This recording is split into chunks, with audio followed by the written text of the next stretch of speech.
What's going on, y'all? Welcome back to another episode of The Jump. A little off-season update, kind of a recap in a way, I guess. Not a ton of news, but it's the off-season of college basketball. It's the off-season of college football.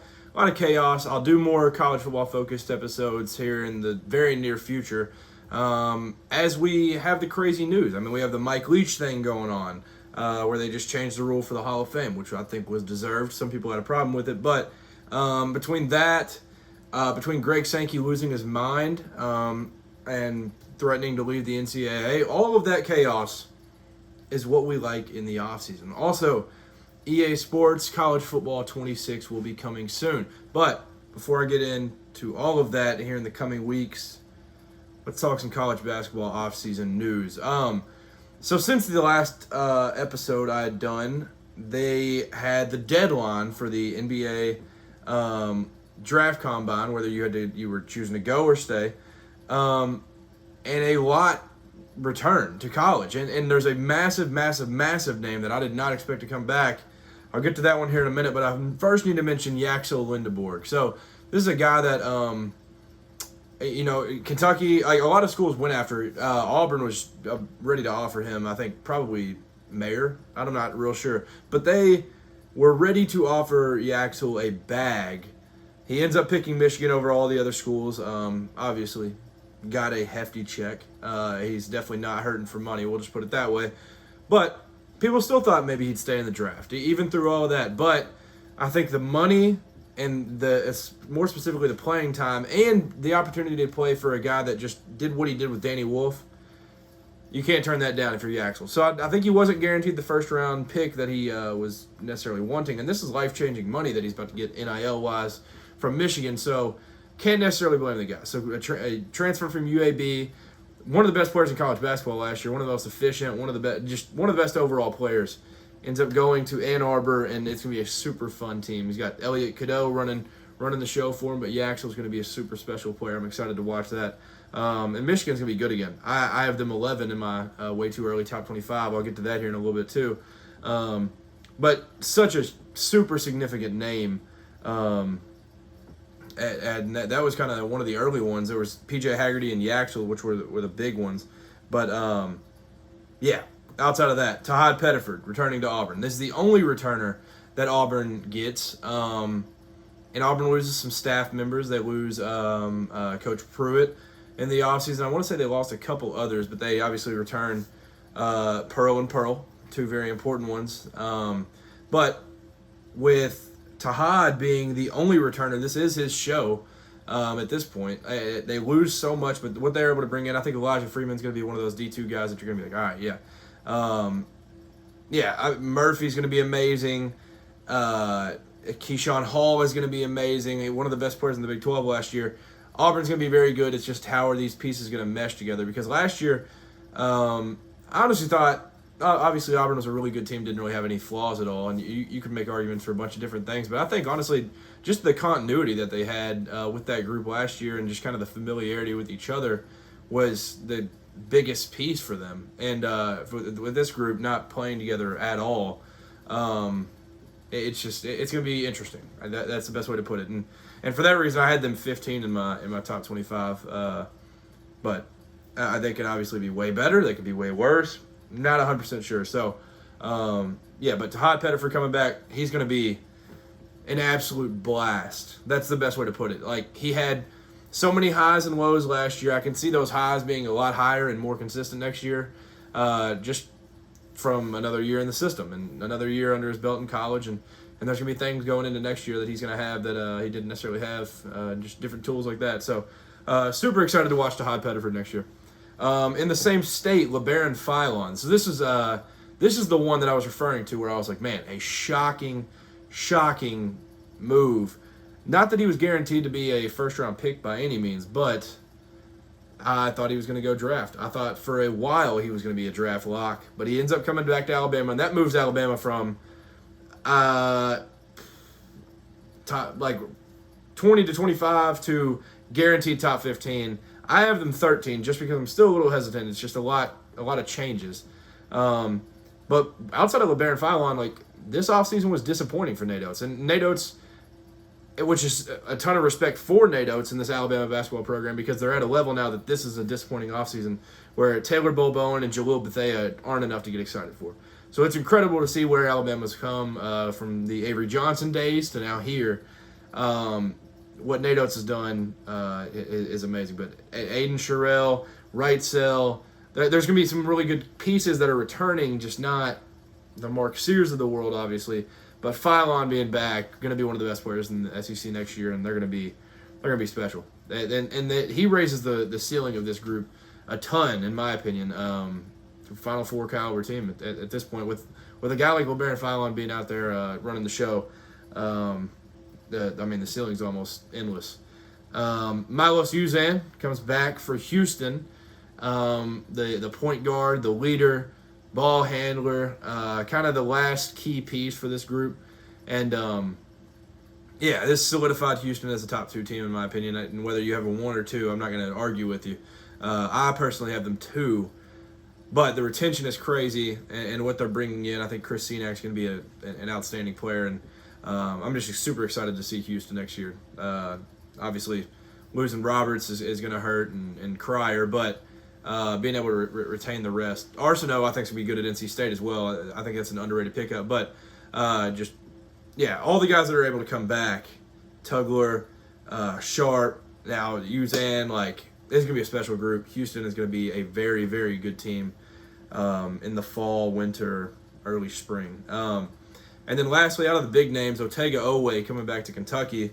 I don't know if he's definitely the one out of this group of guys where I would say it mattered the least just for the team, because that Kentucky team is so stacked and so deep that, if Otega didn't return, it would suck, but at the same time, it's not really going to affect a whole lot. But what Otega does bring is what Mark Pope has preached a ton about, year 2 in his system, what guys are able to do year 2, just the improvements from year 1 to year 2. And Otega is a guy that had averaged 16 last year in the Pope system and played absolutely incredible all year. And I think he may have a shot at being a preseason All-American, maybe preseason SEC Player of the Year. The only problem with that is there's a lot of mouths to feed and a lot of people to keep happy. So, so it's a blessing and a curse that Kentucky has such a deep roster. But, Otega Oweh coming back is absolutely massive, obviously. And any retention helps. And when it's retention of arguably the best player on the team last year, that's going to be a huge piece. And, he kept Kentucky fans waiting, though, for a while, almost all the way up to the deadline. I'll talk a little bit about my way too early top 25 that I released a few days ago. So I have number 1, Purdue. Like I said, I am as big on retention as anybody, and bringing back the best point guard in college basketball, that's going to help. Bringing back Fletcher Loyer. Trey Kaufman-Renn is going to be a preseason, maybe first-team All-American. Bringing back that group and then bringing in Oscar Clough is just, the retaining all those positions and then adding Oscar Clough, absolutely crazy. Now, we'll see if the number 1 curse continues, but what an absolutely insane roster that Purdue's got, and I'm super excited to watch them. Houston, too, like I said, retention matters a lot. That's why they're that high, and what they're able to kind of run it back with right after going to the national championship is incredible. Number 3, Florida. This was one that I didn't know where I would end up having them, but in the end, Alex Condon returns, Thomas Houck returns. They bring back Micah Handlockton. Chinyelu comes back. And then they get the 2 massive backcourt pieces in Xavier Lee and Boogie Flan that kind of round out and super exciting roster. And what's his C.J. Ingram, freshman coming in, he's going to be a special player. So I have them 3. They need a little. They don't need to rely on freshmen at all, but I think a couple of the freshmen are going to have to do something to make this team get to its ceiling. But they're right back there in the national title contention for a second year in a row. I have Kentucky 4. Like I said, just super deep. One of the deepest rosters I can imagine, considering the 14th man on the roster was a top 35 recruit and Braden Hawthorne. I just kind of worry a little bit. There's not incredible shooting, but there's not a bad shooter by any means. There's what they'll be able to do in Lexington this year is just insane. Just like the depth, and there's nothing really missing from the roster, and that's kind of the best way to put it. There's nothing missing, and if you want to argue the shooting, then that's fine, but it's everybody's capable. That's the best way to put it. Louisville 5, obviously the backcourt is second to none in the country. You can argue it's the best with the trio of Conwell, Michael Brown, and Adrian Woolley, and then you'll have McNeely out there too. So they do need what's his name? Frew is his last name. I can't remember his first name or how to pronounce it, but is it Sananda? I don't remember, but Frew. They need him to be good. Like, or Ali Khalifa has to end up becoming eligible, because their front court is a massive, massive, massive problem that they haven't fixed. They picked up a couple pieces recently that just aren't really moving the needle, but I think Louisville's got a chance to be really good next year with that backcourt. St. John's, I think it's about as if you could have made a movie on what you want out of this offseason, this was how it would be drawn up. St. John's absolutely crushed it. Maybe you get a different point guard. But really overall, the star power is coming in for St. John's. They bring in Osiah Sellers, who I think was the second best shooter in the portal. Ruben Prey, I think he's going to be a better shooter this year, also in year 2 for the Johnnies. And I think they're just going to be a special team. Like I said, offseason went as good as planned, or as good as it could have gone. They'll be very good. BYU, the most expensive trio in college basketball between Rob Wright, AJ DeBonta, and Richie Saunders. But those guys might be getting about $12 million combined between the three of them, but are they worth it? 1,000%. So, and also just being able to bring a lot of what they already had last year in, and then good recruits outside of DeBonta too. So. BYU is going to be super special. They're going to be very fun to watch. Texas Tech at 8. They losing Darian Williams obviously hurts going to NC State. Obviously an amazing player. But, bringing back Christian Anderson and obviously JT Toppin's going to be a first-team All-American preseason. Just being able to retain what all they were able to keep. Like, other than Darian Williams, they really brought back all the necessities.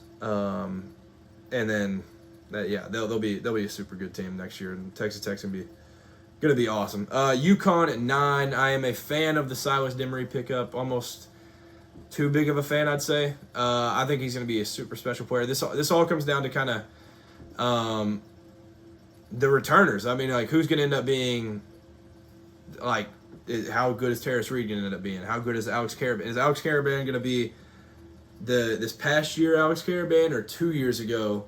And obviously that's all dependent on the role that he has to play as well. But if Alex Karaban's even halfway decent, this UConn team's a title contender without a doubt in my mind. And this can be, they're the second best team in the Big East on here in my opinion. But they're going to be right there for Big East title contention and national title contention right away.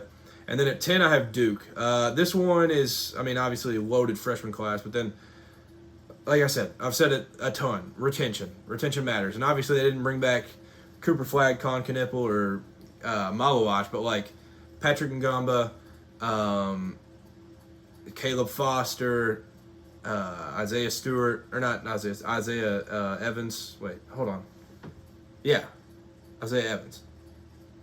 Yeah, I'm pretty sure. I don't know why I'm blanking right now. It's Isaiah Evans. Hold on. Let me fact check.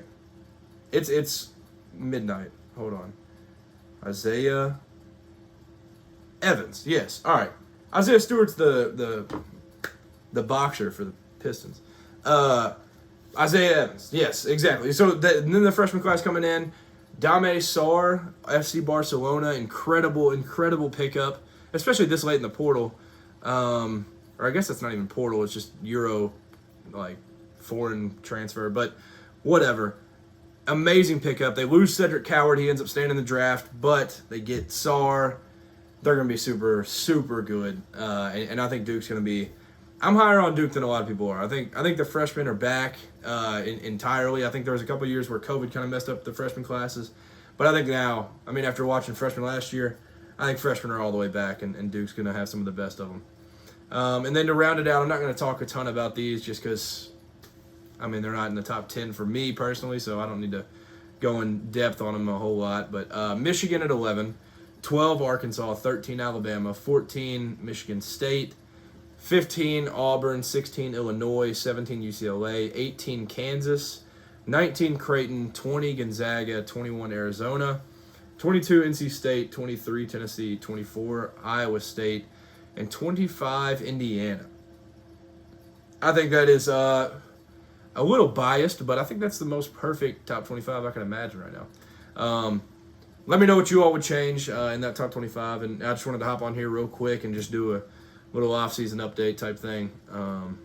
But yeah, so I hopped there real quick. Let me know what you all would change, who you think should be one, who you're way too early National Player of the Year is also. I'd be interested to see who you all have. Mine is obviously Braden Smith right now. But outside of that, who do you have? I'm interested to see. So thank you for tuning in to another episode of The Jump. Make sure to like, comment, subscribe. Follow the socials on TikTok, The Jump Sports. On Twitter, The Jump Sports. On Facebook, The Jump Sports. And on Instagram, that's the only one that's different, The Jump Sports _. Go check those out. I post a lot over there. And check out thejumpsports.com. I've been putting a lot of blogs out. Trying to do about one every other day if I can. That's kind of the goals recently. So thank you for tuning in. I hope you have a great rest of the week. And peace.